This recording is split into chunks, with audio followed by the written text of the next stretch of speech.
Hi friends, நான் உங்கள் Zubaida Jacks கிச்சன்ல இருந்து. இது உங்களுக்கான சேனல் நமது மொழியில். ஃப்ரெண்ட்ஸ், இன்னைக்கு நம்ம பார்க்க போறது ஒரு சிம்பிளான சேமியா கேசரி எப்படி செய்யறது அப்படின்றது தான் பார்க்க போறோம்.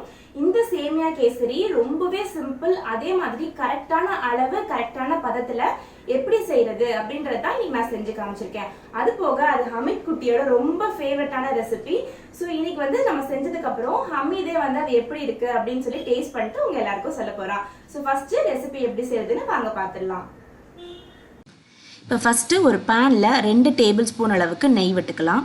நெய் வந்து 2 டேபிள் ஸ்பூன் விட்டுட்டு அது வந்து லோ ஃப்ளேமில் சூடானதுக்கப்புறம் இதில் கொஞ்சமாக நான் வந்து முந்திரி சேர்த்துக்கிறேன். உங்களுக்கு எவ்வளோ வேணுமோ சேர்த்துக்கோங்க, அது நம்மளுடைய விருப்பம் தான். நல்ல இந்த மாதிரி பொன்னிறமாக வறுத்ததுக்கப்புறம் இதை திரும்ப ஒரு பாத்திரத்தில் மாற்றி தனியாக எடுத்து வச்சிடுறேன். அதே நெய்யில் 1 கப் அளவுக்கு சேமியா சேர்க்குறேன். இந்த சேமியா வந்து பார்த்திங்கன்னா டபுள் ரோஸ்டட்னு சொல்லி தான் அந்த கவரில் எழுதியிருந்தாங்க. அது டபுள் ரோஸ்டடாக இருந்தாலும் இதை வந்து நம்ம ஒரு மீடியம் ஃப்ளேமில் வச்சு நல்லா பொன்னிறமாக வறுத்து சேர்த்து செய்யும் போது ரொம்பவே நல்லாயிருக்கும். இதையும் ஒரு பாத்திரத்தில் மாற்றி எடுத்து வச்சிடுறேன். இப்போது அதே பேனில் 2 கப் அளவுக்கு தண்ணி ஊற்றிக்கிறேன். இப்போது 1 கப் சேமியாவுக்கு 2 கப் தண்ணி. சேமியா வந்து நல்லா உங்களுக்கு லோ ஃப்ளேம்லேயே குக் ஆகணும். இப்போ இந்த தண்ணியில் நம்ம கொஞ்சமாக நான் வந்து குங்குமப்பூ சேர்த்துக்கிறேன். குங்குமப்பூ வந்து ஆப்ஷனல் தான். இது நல்லா கொதிச்சு வந்ததுக்கப்புறம் ஃப்ளேமை லோ பண்ணிவிடுங்க. லோ பண்ணதுக்கப்புறம் நம்ம வறுத்து வச்சுருந்த சேமியாவை அதில் சேர்த்துக்கோங்க. நெய்யில் நம்ம வறுக்கிறனால இந்த சேமியா கேசரி நல்ல ஒரு நெய்யோட மனம் வந்து ரொம்ப அழகாக அதில் இருக்கும். இது நல்லா கிளறி விட்டு லோ ஃப்ளேமில் வச்சு இந்த மாதிரி தண்ணி எதுவுமே இல்லாமல் நல்லா சாஃப்டான சேமியாவாக குக் பண்ணி எடுத்துக்கலாம். எடுத்ததுக்கப்புறம் இதில் 1 கப் அளவுக்கு நான் வந்து சுகர் சேர்க்குறேன். இப்போ இதில் சுகரை சேர்த்துட்டு நல்லா அதை கிளறணும் அப்படின்னா திரும்ப லூஸ் ஆகும்.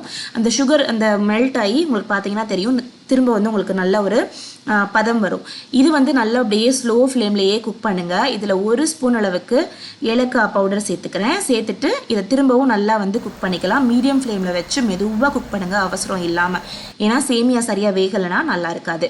இப்போ இதில் நம்ம எடுத்து வச்சுருக்க முந்திரியெல்லாம் போட்டுடலாம். நிறைய பேர் இதில் பால் ஊற்றுவாங்க. ஆனால் பால் ஊற்றாமல் இந்த மாதிரி செஞ்சு பாருங்கள், ரொம்பவே நல்லாயிருக்கும். இது வந்து நம்மளுடைய சேமியா கேசரி சூப்பராக ரெடி ஆயிடுச்சு. எனக்கு வந்து எப்பவுமே ஸ்வீட்டில் அந்த நெய்யோட மனம் ரொம்பவே பிடிக்கும். அதனால் எக்ஸ்ட்ராவாக 1 டேபிள் ஸ்பூன் வந்து நான் வந்து நெய் ஆட் பண்ணுறேன். உங்களுக்கும் பிடிக்கும்னா கண்டிப்பாக சேர்த்துக்கோங்க. இதை பார்க்கும்போதே தெரியும் எவ்வளோ தூரத்துக்கு சூப்பராக அப்படி பார்க்கும்போதே டெம்டிங்காக வாயில் எச்சி விடுற மாதிரி இருக்குது அப்படின்னு சொல்லிட்டு. இது வந்து என்னுடைய ஃபேவரட்டான டிஷ். இது வந்து என்னுடைய சிக்னேச்சர் டிஷ் அப்படின்னே சொல்லலாம். இது வந்து அவ்வளோ எங்கள் வீட்டில் பிடிக்கும். நான் எப்போ செஞ்சாலுமே வந்து வாவ் அப்படின்னு சொல்லியே சாப்பிடுவாங்க. அவ்வளோ நல்ல ஒரு ரெசிபி. இதை கண்டிப்பாக ட்ரை பண்ணி பாருங்கள். ட்ரை பண்ணி பார்த்துட்டு எப்படி வந்திருக்குன்றதை மறக்காமல் கமெண்ட் செக்ஷனில் சொல்லுங்கள். உங்களோட கருத்துக்களுக்காக நான் வெயிட் பண்ணிட்டு இருப்பேன். ஸோ சூப்பரான சேமியா கேசரி செஞ்சாச்சு. இப்போ வந்து டேஸ்டிங் டைம். எப்படி இருக்குது அப்படின்னு சொல்லி டேஸ்ட் பண்ணி பார்த்துடலாம். ஆனால் ஹமீதுக்கு வந்து நான் எப்போ சேமியா கேசரி செஞ்சாலும் ரொம்பவே பிடிக்கும். ஸோ இன்னைக்கு வந்து ஃபர்ஸ்ட் நான் ஹமீதை தான் சாப்பிட சொல்ல போகிறேன். சாப்பிட்டுட்டு அவன்கிட்டே கேட்கலாம் எப்படி இருக்குது அப்படின்னு சொல்லிட்டு.